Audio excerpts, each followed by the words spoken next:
So I get a lot of questions online about whether or not I pack a decoy with me, and the answer is yes, every day. I pack a decoy with me every day elk hunting, and I don't use it every setup. I probably use it 50% of the time, and it doesn't always work, of course, but there is times where I feel like I've actually shot an elk on a few occasions because I had a decoy with me.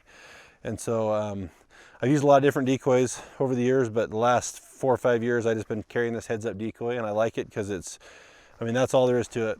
Fold it up, put it on the back of my backpack. When I get to where I want to hunt, I just pop it out real quick and it's ready. You know, you can just stuff it in a tree, or, you know, stuff it in the ground and it's right there. So today we're going to try to set up like a scenario, a couple different scenarios of, we're going to have Radley coming in like he's actually the elk coming into the setup, and I'm going to show you guys just like one of the main mistakes I make, and to show you guys how I think is the effective way to do it. In which a decoy, the idea is to draw the attention away from you. So if you know, if you have a guy with you, that's best. He can, you know, if the elk's coming in, he can be set to the side of you or behind you, and he can move it, give it some movement.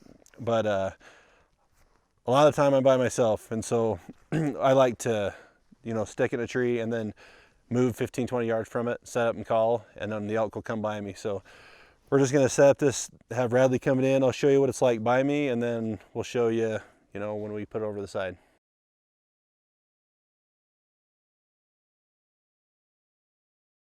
All right, so in that scenario right there, you know, Radley being from the elk's point of view, he comes down the hill and he looks down, he sees me, and I'm sitting right by the decoy. And so you don't, I mean, he's looking right at you, try to draw, he's gonna whirl and run.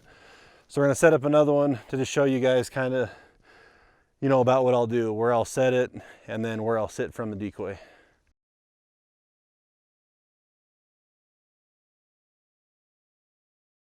All right, so in that sequence right there, I was set up, you know, a good backdrop behind me, and of course I have my hands and my face camoed.